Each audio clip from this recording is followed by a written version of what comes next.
Committee, and it is November the 3rd, 2025 at 6:30. If you could please take the roll.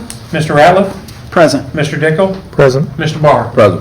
And have you had a chance to read the summary from February 3rd of 2025? Make a motion to approve. Second. Have a motion and a second. If you could take the roll to approve the minutes. Mr. Ratliff? Yes. Mr. Dickel? Yes. Mr. Barr? Yes.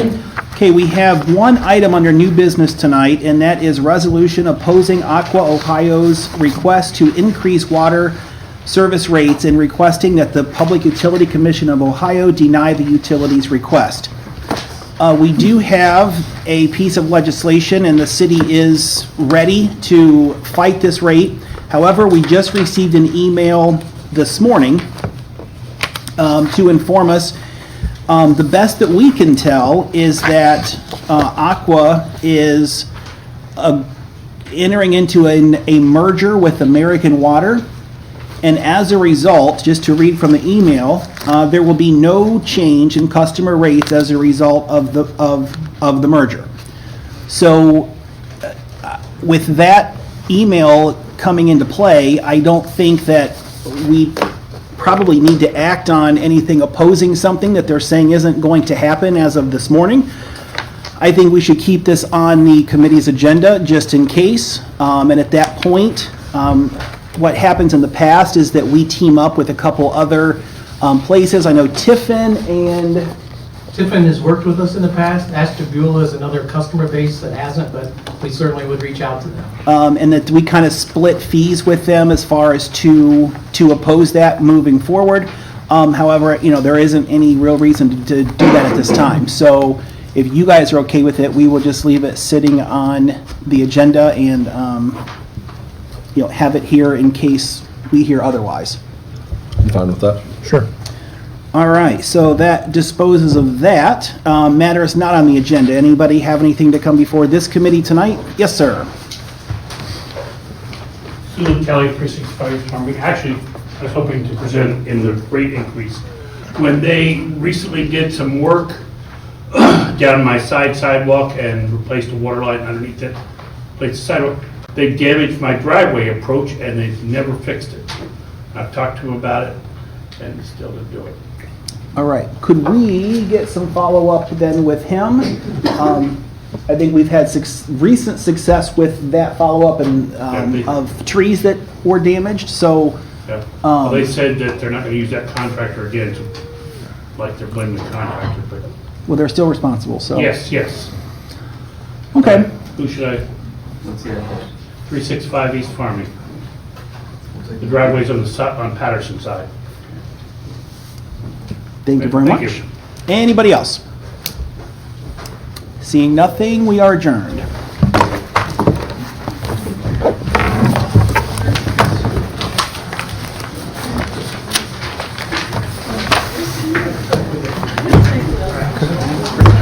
That's finance.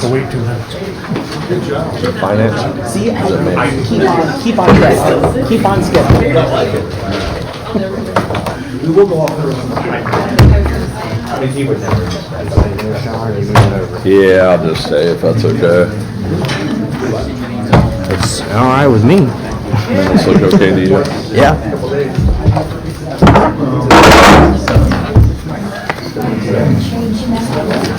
You still got wait on this day?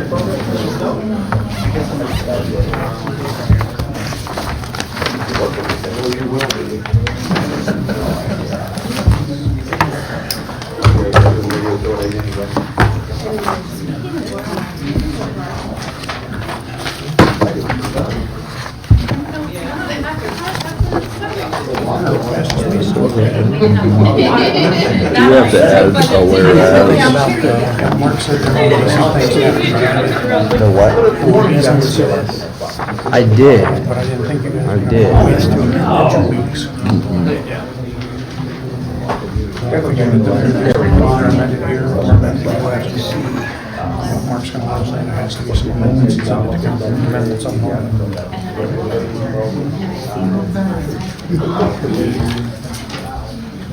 Got the stalwarts. It's like we don't hold it committee. We have a public hearing on the third reading. First newspaper and so make that time. Call to order the Streets and Sewers Committee. Clerk, will you take roll? Mr. Barr? Present. Mr. T. Smith? Here. Mr. R. Smith? Present. First order of business, summary of proceedings. Has the committee had an opportunity to review? Make motion to approve. Second. Take roll. Mr. Barr? Yes. Mr. T. Smith? Yes. Mr. R. Smith? Yes.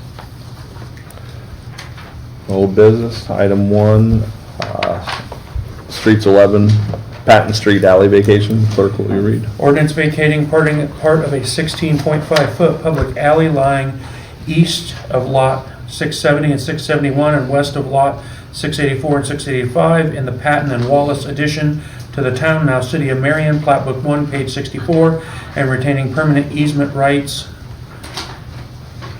Okay, this come out of the Planning Commission with a 7-0 recommendation to approve. I believe the applicant is here. The survey's here. Everything looks good, except I believe we need to talk about possibly a couple amendments, adding a gate for fire, and then some language about no structures being on the easement, permanent You've easement. covered it already, that's exactly right. Okay. There's no reason the committee can't send it on to council, and between now and Thursday noon, I'll incorporate those two statements into the document. Okay. The committee need to hear anything from the applicant or anything else, or wishes of the committee? I just had a question for the fire chief, if I may. Not sure if you would know or not, but is the fire entrance and the fire gate, is that a good reason to not do this, you think? Or is having the fire gate and entrance installed a good reason or a good substitute for? It'll be fine. I had a conversation with Mr. Daniels. Okay. As long as he provides us ready access off of Patton Street there, we're fine with it. Awesome. All right, good. I see no reason to move it along. Mr. Daniels, you have no objections to any of those two amendments? Thank you. Wishes of the committee? Go ahead. I move we send this on to council with a recommendation to approve. Same. Take roll. Mr. Barr? Yes. Mr. R. Smith? Yes. Mr. T. Smith? Yes. Okay. Matters not on the agenda? Mr. Schauber? Jason Schauber, Third Ward City Council. First off, I'm very grateful for the city crew that put the asphalt along the expansion joint there on the Columbia Street overpass. Do we know why that expansion joint is heaved, and we just went through some?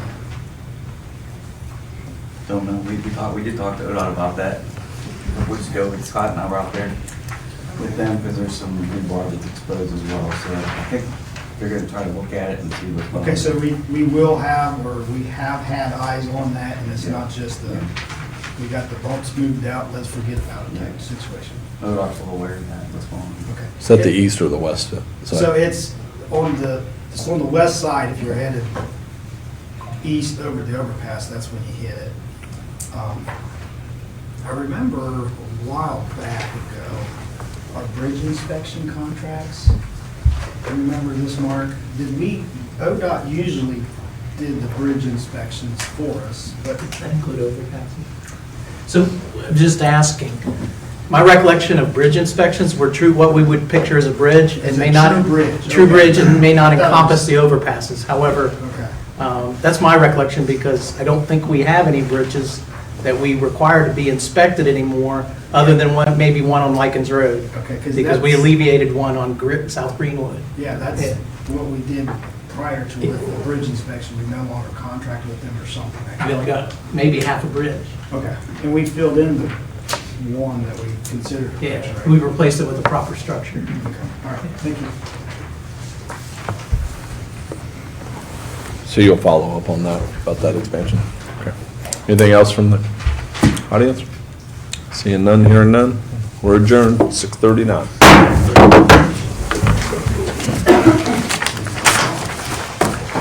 Now, can I get up, Matt? Yeah.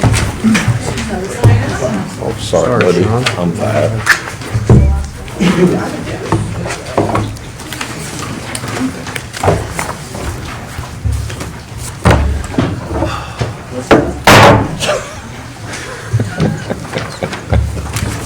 Let it.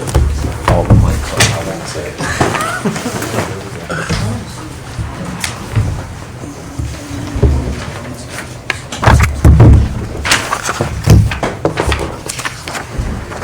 There's a book we found this morning.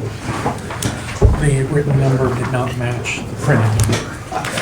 Thank you. So it was corrected, and I highlighted it so you can see it. The digital stuff's all been updated.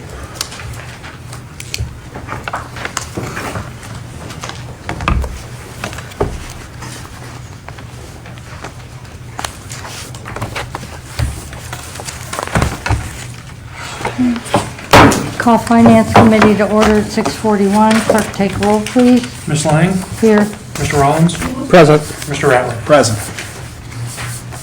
First thing on the agenda is proceedings. We have finance minutes from 10:06 and 10:20 of 2025. I did submit corrections on both of those minutes to the clerk, and They've been corrected. They've been corrected.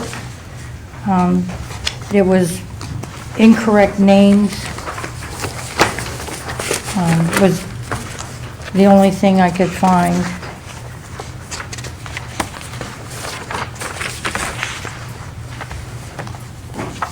I'll make a motion to approve with corrections. I'll second. Clerk, take roll. Ms. Lang, Yes. Mr. Rollins, Yes. Mr. Rattler. Yes. Moving on to item number 1, audits 2021, 22, 23, 24, and 25. If you could give us an update, please. Yes, I did receive an email today that stated that from the state auditor's office that the 2021 audit is set for release on November 13th. As you may recall, last week I did send out an email with the updated corrective action plan based on recommendations of some council members that were present at a meeting. I spoke with those council members, everyone was okay with the adjustments that were made, and that was submitted to the auditor's seat. And you said that was sent on Thursday, Yes, I believe so. the 30th, October 30th? Yes. And where are we at for 2022? That's scheduled to be completed on 12/31.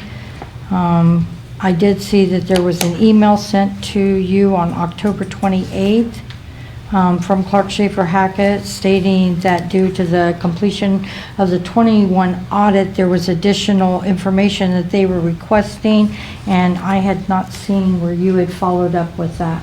There was an email that went out to them last week. Martin responded to it with some additional information regarding some of those questions that she had asked. I think that was a few days before this one. Because you did respond to one that said, and Martin had sent out some of the information that they were requiring, and then she sent another one on Tuesday, the 28th. Yes, Tuesday the 28th, she sent an email and Martin responded on Tuesday the 28th. Okay, on the 28th? Yes.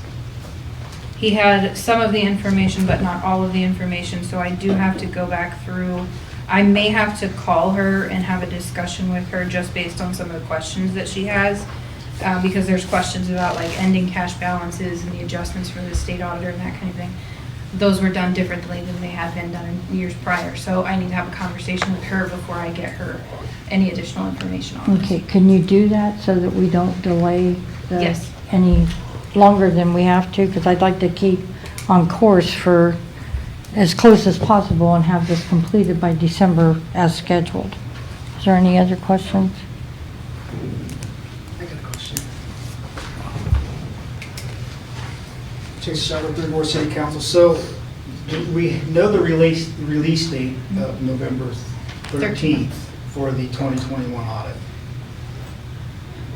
Is that the date that, the morning, the day that you're going to do the clearinghouse stuff, or signatures on that, and that's already done? I cannot release it until the state goes in and does their part. So- It's kind of a two-part process. So the state logs into the clearinghouse, they put in a bunch of information, and then basically I go in and okay everything, and then hit submit. As soon as I get the email from them that that's done, I will go in and do that. Will that take place on or after the 13th, the release date of the, or can it be done sooner? Because I think I recall that once signatures are on that, then it can be done on the audit. I'm gonna be honest, I don't remember how it went with 2020, but I can find out and let you know. Okay, because It was my understanding that they couldn't release that until all the signatures and things had been submitted. right, yeah, and that's the question. When will the signatures be on it? Will the signatures be put on the audit the 13th, which doesn't make sense because that's the release date, because we have to hold it back because there's an election, which I don't understand that, but, so I'll find out. the and let you sooner the know. better we get that taken care of. That's one load off of our shoulders. Thank you. Is there any other questions? Moving on to item number 2, penalties and appeals. Are there any updates on any of that? No updates as of right now, and I have not received any additional correspondence from the IRS.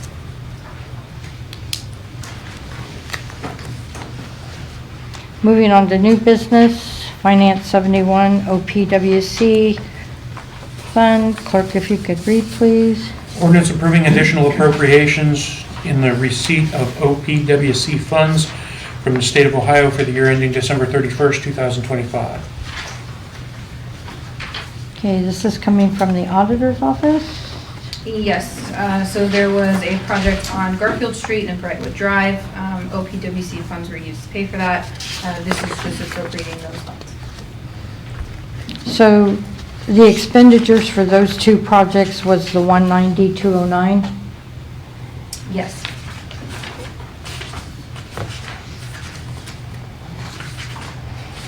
And the New World balance is 63 cents in that fund? No, there was an error on that balance. The corrected balance is $40,962.91.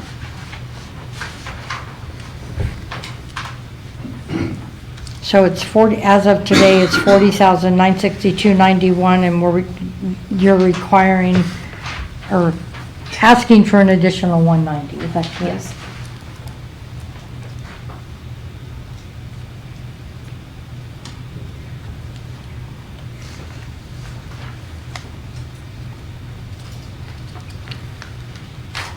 So the whole bill is 230? I have to do math. Hold on a second. I don't have that number. Or 231? It's just quick math in my head.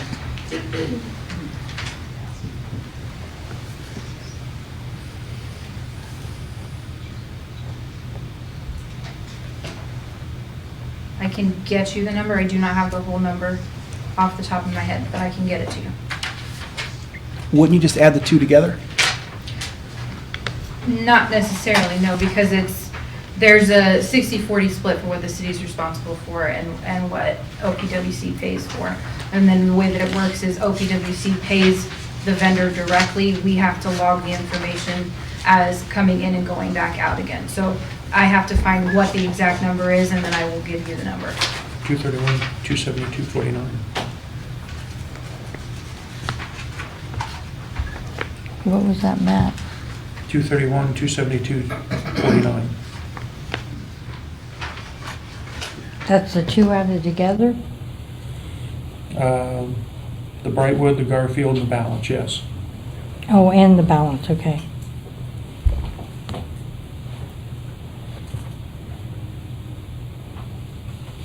Is there a deadline on this? Not that I'm aware of, but I can find out.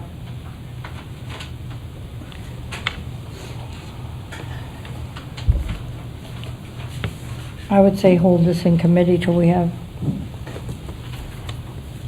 correct answer, or have answers to our questions and correct figures. I can live with that. Okay, so this time, recommendation is to hold in committee.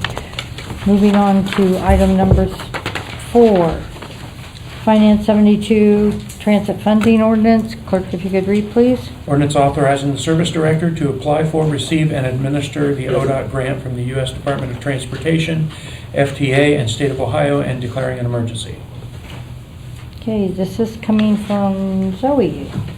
This is the state fiscal year 2027 transit ODOT funding. It's for their operational and their maintenance budget. There is technically a match, which is the number you see in there, the 218,540, but it's not the typical local match that we usually do. It's money we would already be spending towards their operational and maintenance budget. And I see this has an emergency. When is this due? This is due November 14th, so it took us a while to get this one straightened out, but. All right. I'll make a motion to send on with a recommendation to approve. Second. Clerk, take roll. Ms. Lang? Yes. Mr. Rollins? Yes. Mr. Ratliff? Yes. Moving on to item number 5. Ordinance 73 opioid settlement, scholarship appropriation. Ordinance authorizing the auditor to make appropriations to the opioid settlements fund. Okay, this is coming from Chelsea Trino. If you would like to explain this, please. So this is money that we received from from Marion Community Foundation for a grant or donation for us to use towards the scholarships for the children that attend the rec center / YMCA, and just allowing us to appropriate that money so that we can purchase the scholarships, because they have to be used in a certain time frame from when the money was donated.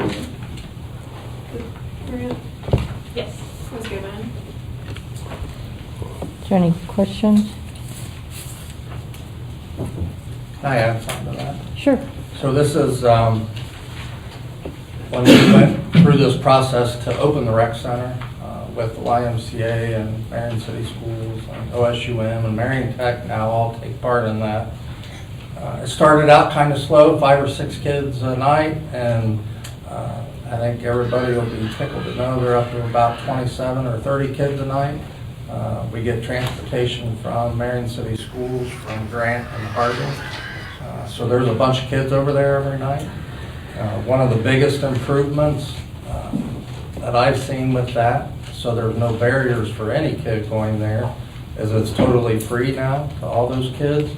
So that's kind of what this grant is going to support, is what they would normally pay in a fee. We're going to pay that through the Community Foundation grant. Thank you. Yeah, so maybe I'm just missing something. So this is the 9,100. Why is the header making appropriations to the opioid settlement fund? Because so since we partnered with the Y to do this scholarships, it's kind of like a preventative thing that we did with the opioid funds to provide the building and a small amount of maintenance in agreement with that as to do the work on the front end instead of on the back end for the children, to keep them enriching their lives in positive social activities, things like that. That's how it ended up being part of the opioid monies. So money that we get from the Community Foundation Will be receipted into the opioid monies, and then from that will be appropriated and be able to be expensed through that fund. Okay. So we don't have a separate line item. Well, the separation would be for the scholarship, instead of it being through what you would typically spend the monies for. So it'll be a scholarship line. Building maintenance or utilities or any of the other lines you would typically see. Okay. Is that not answering? Well, I'm just questioning if we have line items to receive the opioid money. Mm-hmm. If we're receiving other money Oh, shouldn't so- we have a different line item Yes, for that? And there's a donation line.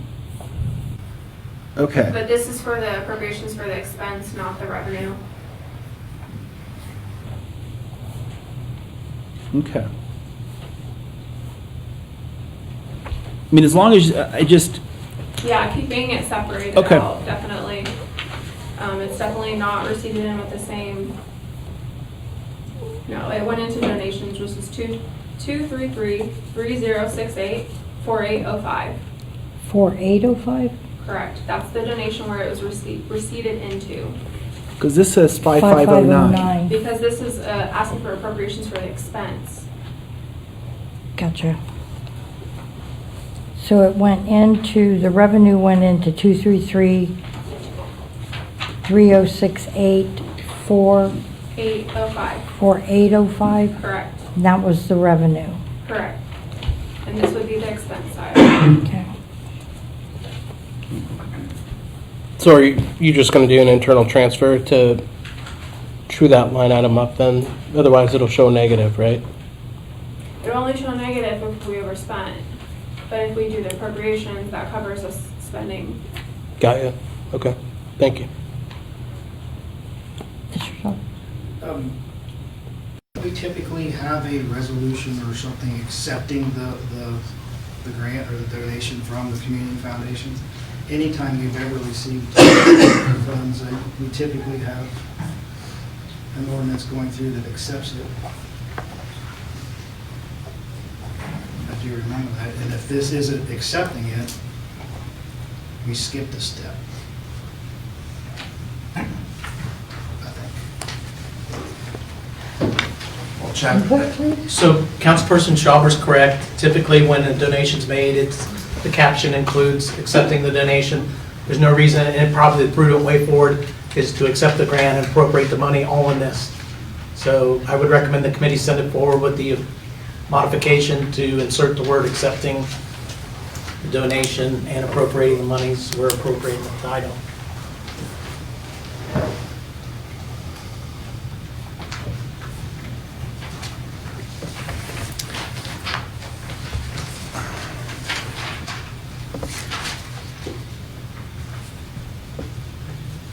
But we didn't, we didn't accept the money into the opioid settlement fund though, correct? No, we did. For the use of said scholarships with the partnership with the YMCA.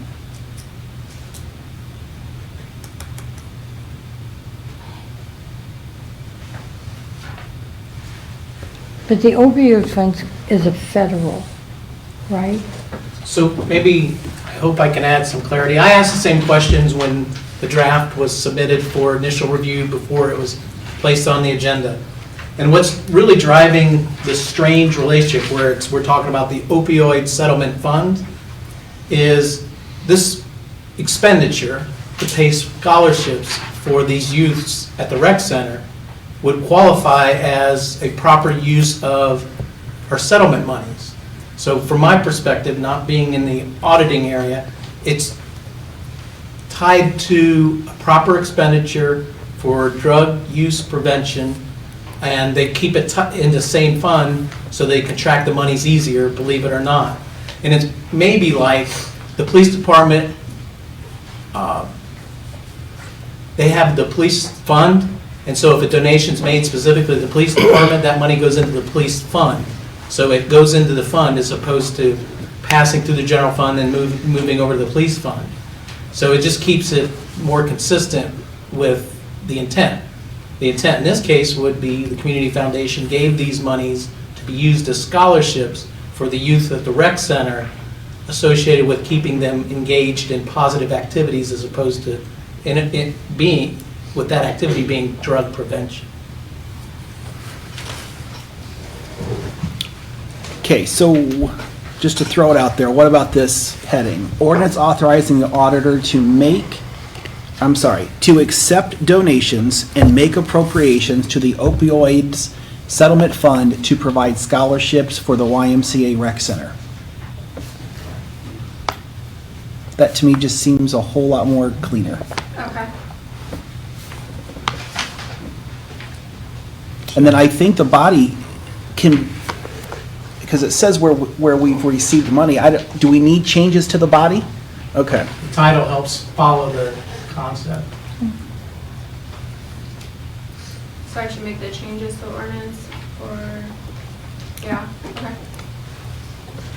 If the committee votes for that, yes. Oh, okay. Yeah, I'll make a motion to send this to council with a recommendation to approve with Mr. Ratliff's I'll second edits.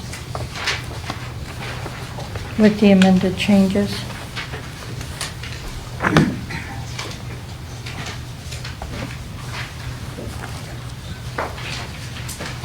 So it's a motion to approve and send on to council as amended. You gotta. And here, I thought I didn't even have to come up here tonight at all, and that was my plan, so I apologize for all the trips up here. But you received the fund and you cited a fund number that's different than what is here, correct? Correct. So when 25 is audited, will we be able to flow through what's going on? What do you mean by flow through? You have to prove the money received, Mm-hmm. demonstrate it's a different line item, and then now we're putting into another line item with the same title. I believe you said with scholarships. Correct. So we have two different numbers, description of scholarships. So I'm thinking that might be a little bit of confusion when it's audited. So are you It saying is. keep them both donations, incoming donations I don't going know, out? I just. Or keeping it as, bringing it in as scholarships and taking it out as scholarships? That's beyond my pay grade, but That's where I questioned if the scholarships line would have a negative $9,100 balance Right. if we don't show something going into that line item. yes, and that's what I mean by can it be audited and proven that it's So received? it can, because the opioid fund itself, 233, will have a revenue side, and then it will have an expense side, right? And that's how you're gonna balance, is your revenue and your expenses will match. And our expenses will not exceed our revenue, so then it's not unbalanced.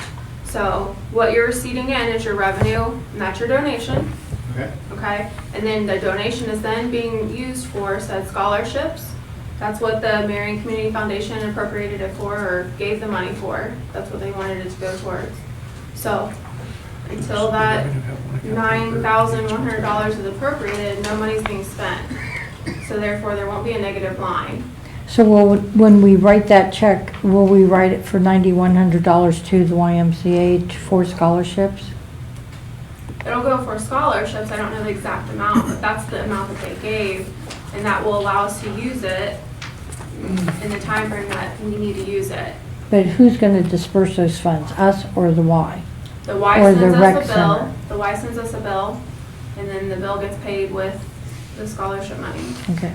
based on the amount of children that attend the Y and the numbers that they, So it's going to be based on a per-use basis then? And I think we do that quarterly. I think we get billed quarterly for that. Okay.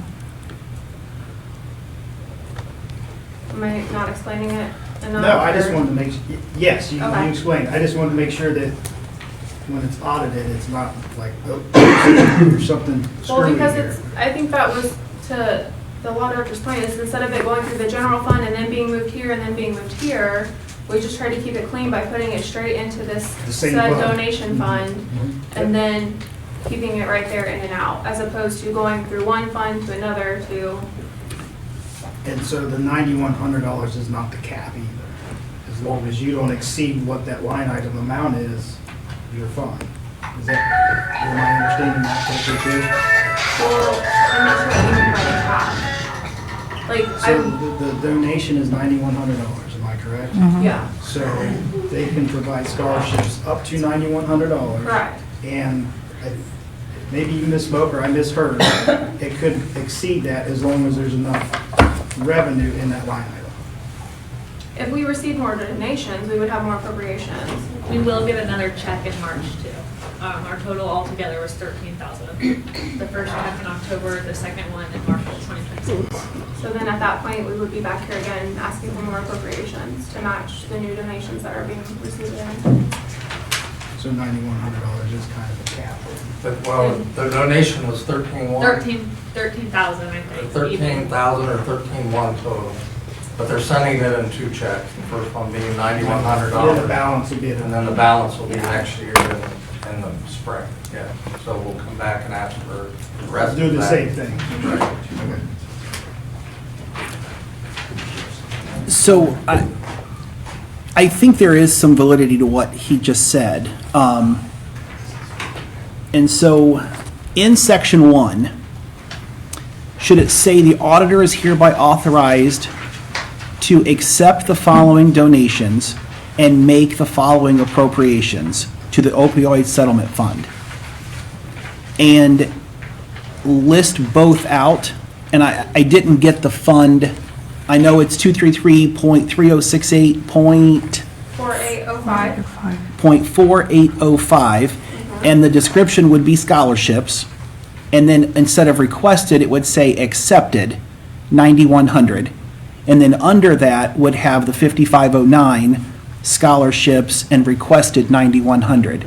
And that would totally, if you looked at the ordinance, you would, See the it would, ending, yeah. you couldn't misinterpret the fact that they gave 91 and it went to that line item, and then we spent 91 from that other line item. So you want to see the in and the out on the ordinance? Yeah, I think our concern is from an audit perspective, there's no differentiation to show what donations came in if they go into just a generic donations. So then the traceability becomes difficult if we don't have something here.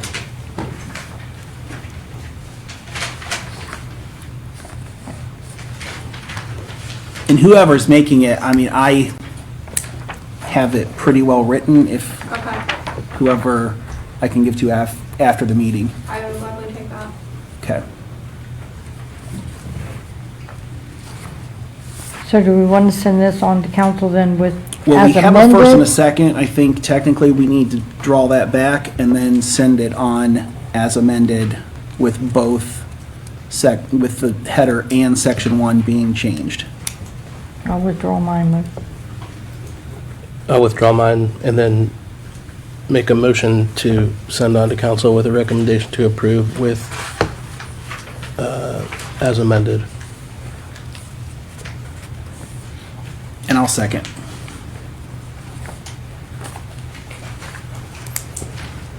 Clerk, take roll. Ms. Lang? Yes. Mr. Rollins? Yes. Mr. Ratliff? Yes.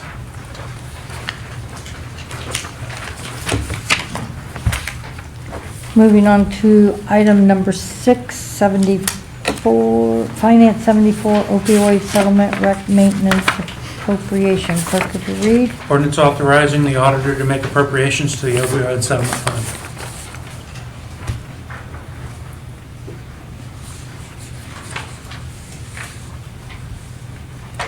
And this is coming from Ms. Serena also. And this is receiving funds. This is not receiving funds, so this is asking for additional appropriations for the repair of, help me out. Replacement of rooftop heating and air conditioning unit. for the rec building. And we have a corrected ordinance, Yes. Yeah. So the one with the originally- yellow. Yeah, originally the number that was written out was different. I had a couple quotes I was looking at and I originally typed the wrong thing, went back and revised it and then caught the mistake afterwards, so. That's the updated one. And so there's no money coming in, this is just money coming out. Correct, Okay. so that the repairs can be, Is that last sentence in your first paragraph correct? yeah. Mine says repairs totaling 1,200, 340. They have a 38 corrected cents, version. and that's what So we have a corrected corrected. yellow version. Yeah. I will make a motion to send the corrected version on with a recommendation to approve. Second. Clerk, take roll. Ms. Lang? Yes. Mr. Rollins? Yes. Mr. Ratliff? Yes.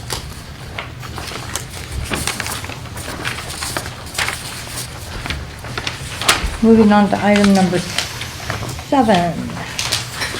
Finance 75, burial fund. Ordinance authorizing the auditor to make appropriations to the Safety Department Burial Fund. Okay, this is also coming from Ms. Torino.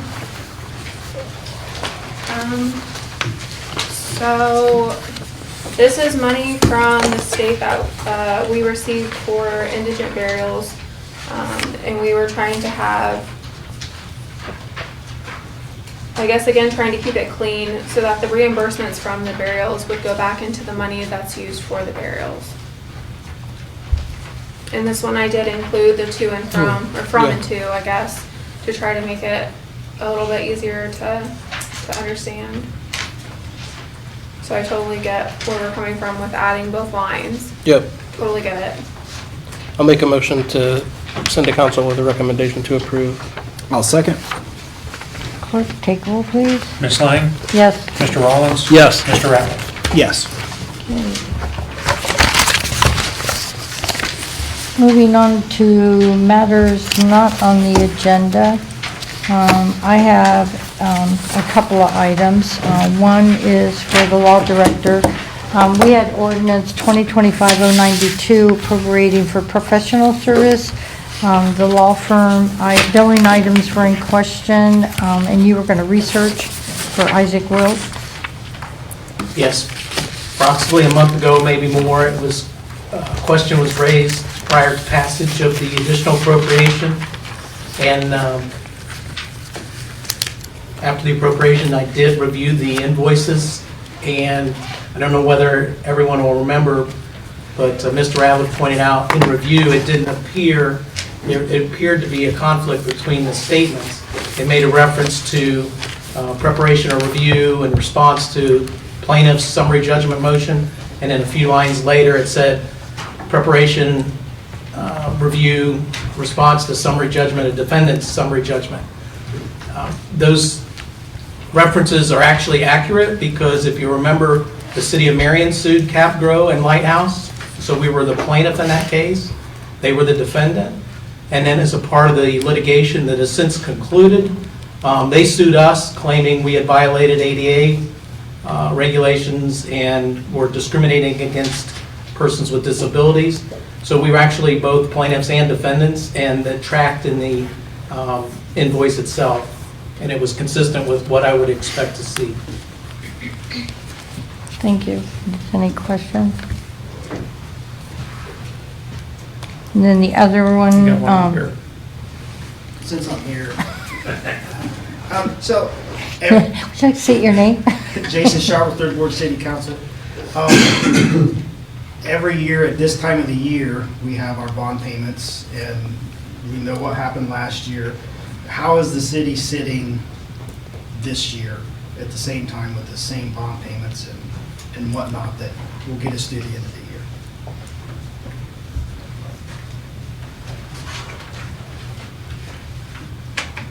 Would that be an auditor question? I believe I'm supposed to address the committee, so whoever was the answer, take a stab at it. Ms. McGinnis? We will have to call a TIB meeting. Pardon? We will have to call a TIB meeting at some point. Okay.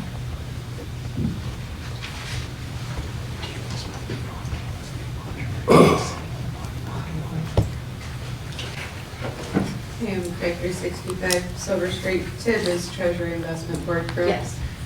So, addressing the committee. Why would we need to call a Treasury Investment Board meeting when we have these giant bond payments due?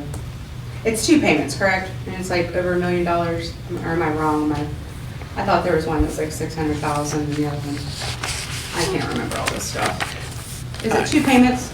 I would imagine we'd have to call a TIB meeting to see if there are any investments that are coming due that we could move to the general fund to be able to pay. So we don't Those have bonds. the cash to pay, we wouldn't need to cash in something, or is that something we commonly do at this time of year? If I may interject, after the question was asked, I inquired of the auditor. So every month, there are long-term investments that are reaching maturity, and they go into essentially the money market cash line at Fifth Third, and the balance is sufficient at this point in time to pay the bond payments. So unlike previous years, we won't be getting out of long-term investments early based upon what's known today. So we have stuff that was ready to roll over, we just have to roll it Yeah, over. exactly. It's rolled over and it sits in Okay. the cash until we tell them to send it back so that we can make our. So we're bond. not cashing anything? We're not cashing out Okay. anything early that I'm aware of, and I just asked. That's what I was asking. Thank you. Thank you. Is there any more questions on that topic? No, I have a couple new. Okay, I have also the status on the ADP. We were scheduled to go live on November the 21st. Are we still on schedule for that? We're still on schedule. We did have our second supervisor question and answer session last Thursday. We got several questions answered, a couple things that we have to fix. There's also been a couple issues since then that we've been adjusting. I have several calls this week with ADP. I had one today. I have at least one tomorrow. I have another one Thursday, and I think one on Friday. I have several. So there's lots going on. Our goal is to continue to push for the November 21st deadline. Supervisors have been fantastic about getting their questions to us. They've been making sure that everything as far as their time punches and things are in there. If they have any issues, they let us know as soon as possible. We're communicating as efficiently as possible with everyone. So normally what I've been doing, especially over the last few weeks, is I send out an update after my implementation call on Tuesdays, which I will do tomorrow. Any questions, comments on that? Okay, and the last item that I have is at the October 20th meeting, Mr. Ratliff brought up the ESID payment of $9,256.90 plus the administration fees of $525 made in 2024. It was suggested at that time that we needed a cleanup resolution or an ordinance to address the overspent line item for 2024. And then the excess of funds that we received in 2025. And Mr. Russell did confirm that this was something that was legally necessary to balance the accounts. When will we have that ordinance before us? Ms. McGinnis? I will get working on that. It'll probably have to wait until next week that I start working on it, just because payroll is this week. But I will get it to you before next committee. Will we, by next committee? Yeah. Okay, that's all I had, Mr. Ratliff. I had two things. One, I had received an email about a banking ordinance, and then I had responded and said I would try to get it, what I thought, either Thursday or Friday, and if I didn't meet either of those, I would bring it tonight. Well, I didn't meet that either. So is this something that we have to have done, that the administration wanted? Depositories? Yes. Be next committee. Okay. Yeah, we're going I can follow up a little bit, just to, just to clear up a few things. We had a meeting last Thursday or Friday. We met with myself, the law director, the auditor, our senior staff, to talk about our checking account issue with it being hacked. And I can't go into great detail for security reasons, but we had a very good meeting. We talked about a lot of things a lot of checks and balances that we might want to put in place moving forward. I don't think any of those are, we have to have them by next week, but we certainly want to look at our options. We received an email from the county that they use a certain software through their bank, and they haven't had any issues since like 2017. So we're going to follow up on that and see what we can do to try to prevent that from happening again. I wanted to clear up a little misconception, I guess. The city, that current case is over $50,000, and the city is not out any money or funds from our checking account. We were made whole. To my knowledge, Fayette Bank is also not out any money, because they in turn go after the bank that cashed the check. And most of these banks were out of state, very far away, and those banks will be responsible for handling what was lost because of the fraud.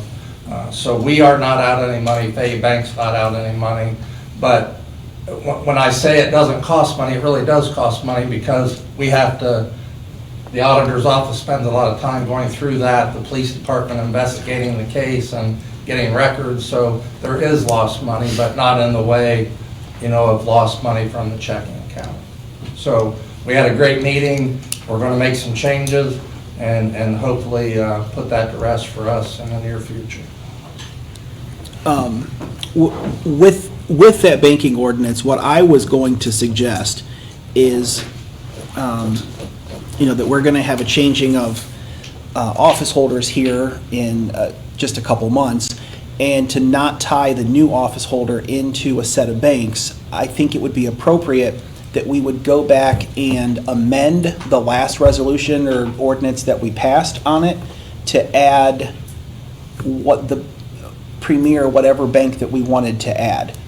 And I think that would be probably the path of least resistance to where we didn't lock a new treasurer into banks that she hasn't been able to assess yet. If that makes sense. So it does, but I'll be drafting it, I'll send it, it'll be sent out, and in my opinion, because we also, I'm going to I'm going to work to clarify the issue having to do with 100% in those numbers. And I'm confident we'll be able to clarify that. So I'd like to introduce essentially a new one instead of going back and amending it. But the premise is the same. I'm not going to be eliminating in a bank. I think I just read last night, Park National is acquiring First Citizens, So now we got two on our ordinance that are acquiring one another. So it's always in flux.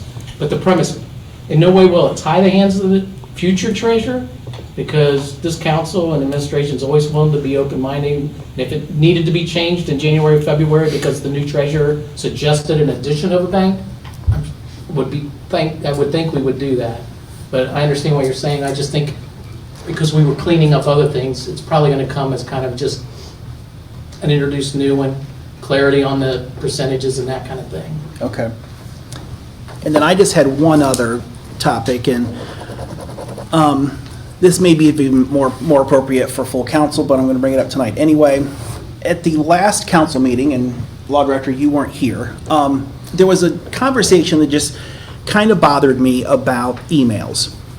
And there were emails that were sent and then not responded to, and we've heard that for a couple weeks, that there was not a response to an email that was sent. And then it was brought up in council that there was a response sent to the law director, but not to the person who had sent asking for a response.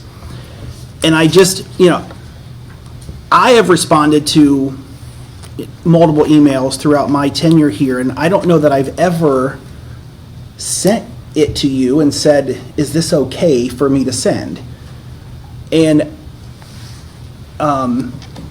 so I'm not sure that I just want to clarify, when somebody responds to an email, what is the appropriate chain of command? Like, what should we be doing with it?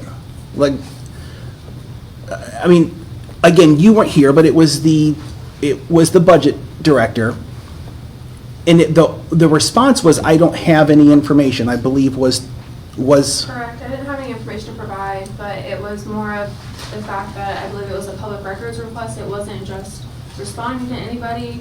And if I spent time telling everybody that sent me an email I don't have a response, I feel like that's not a good use of time.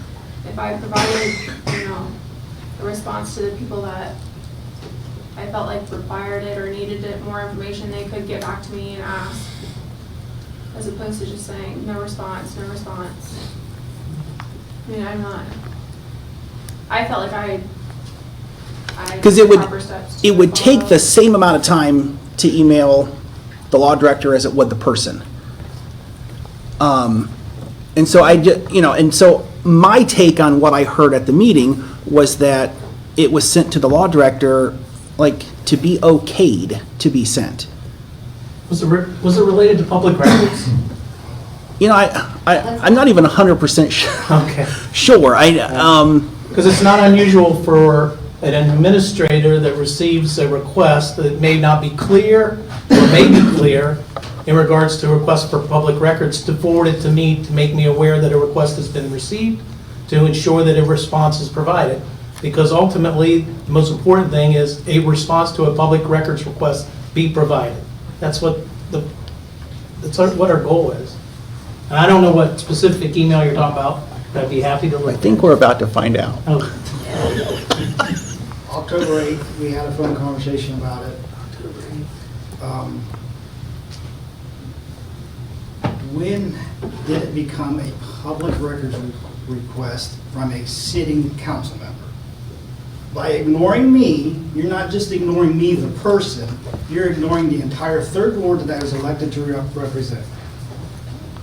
ORC 733 and 28 states that from time to time, the mayor should give financial status of the city of Marion, and whenever requested by council. This council person requested financial status of the city of Marion, has received 0 response. 733.28 says the mayor is the supervisor of all officers. This officer that was copied in this email is the budget director. And again, this is an email to establish communication to fix a problem.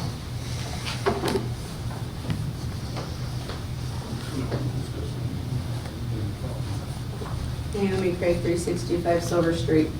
If our policy is to answer email records requests from the public as quickly as possible, I don't know why I have records requests that are more than a year old that I just gave up on. I actually told my attorney, and your guys' attorneys too, that it would be easier for me to tell you what requests were answered than how many went unanswered. So to say that that is the policy, it must have recently been adopted.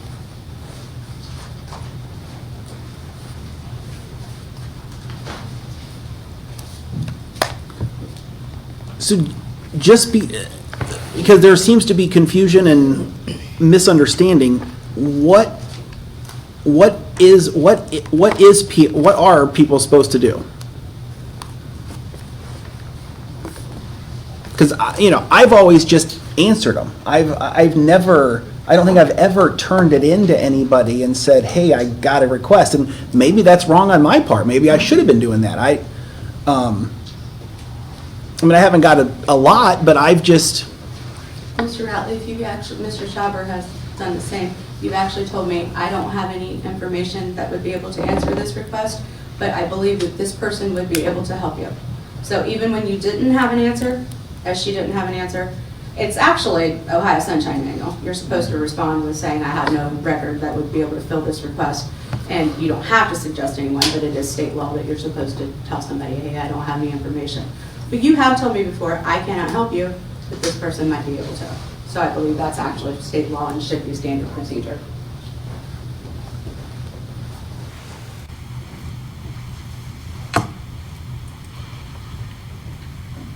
So I'll just ask again, what is the procedure that we should do?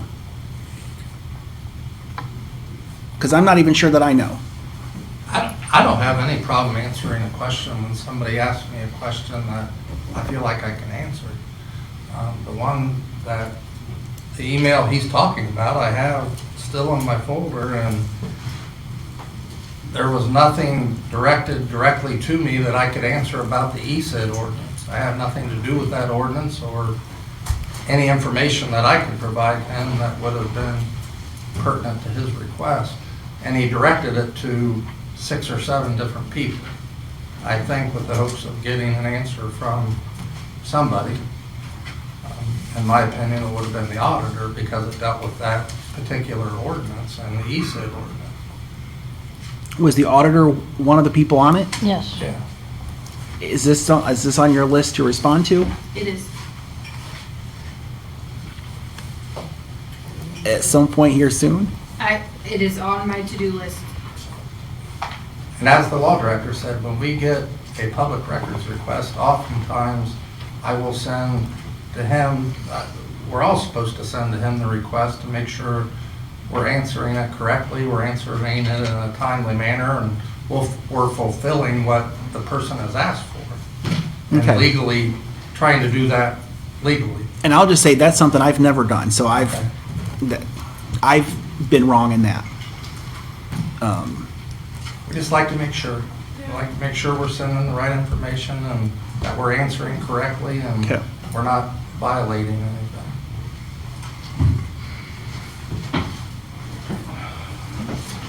I knew you were coming back, that's why I didn't. I'm trying not to cuss. You love us, so you just don't want to Okay, leave. so why is an email from the Third Ward City Councilman on the west side of town being ignored?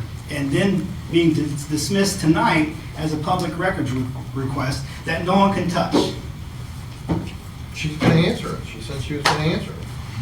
I'm not ignoring you. It is So, literally on my no, to-do so list let's to not answer. do our usual thing and blame the auditor. Because there were several people on it, and the excuse that, oh, well, there were 6 or 7 people on it, that's middle school stuff, the 6, 7 stuff. Who cares? There were direct pointed things, bullet points for each individual that could answer.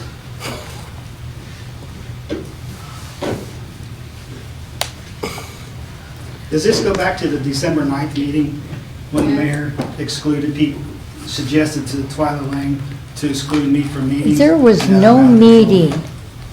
It's recorded audio. Is this a continuation of that? How can a sitting council member not receive information?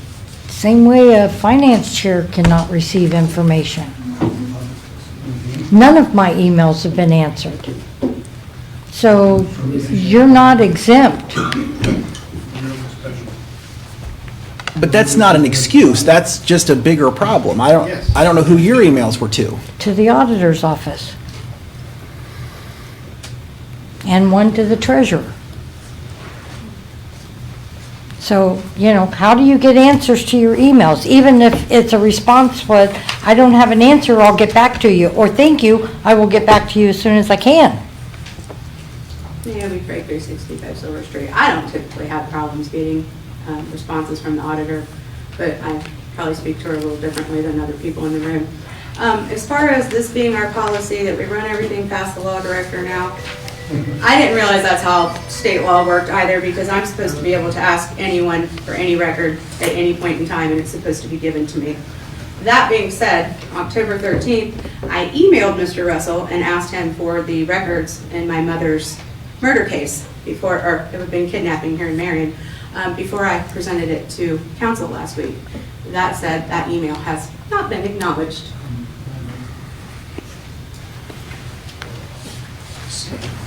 So a couple points of clarification. A public records request submitted to any administrator or department in the city of Marion does not need to be passed by the law director or sent to me. As the mayor just pointed out, many times if there is a request, I provide assistance as far as what the proper request or response would be, what the proper response would be. In response to Mr. Schauber's email of October 9th that was regarding the ESID, if I was one of the 6, the response would be, I have no records which would be responsive to your request. And I think we've learned through this discussion that apparently the auditor's office may have records that would be responsive to your request from your October 9th request.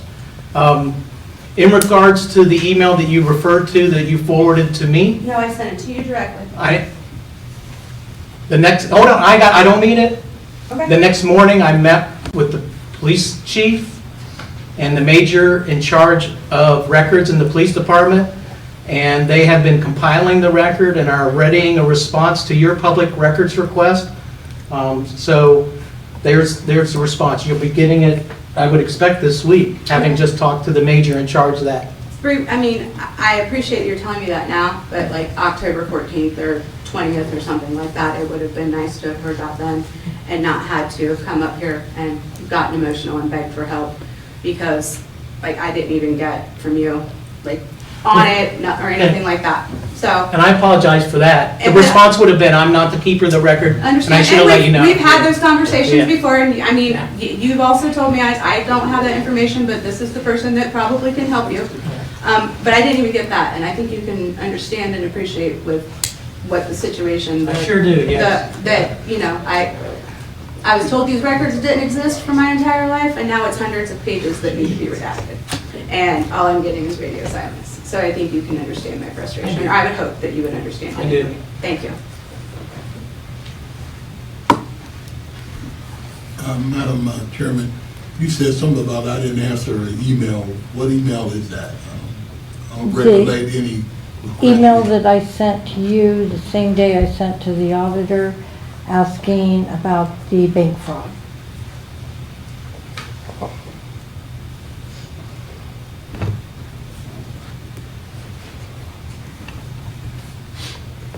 Is there any other questions or concerns?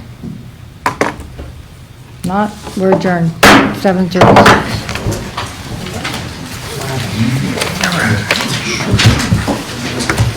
You're shaking up.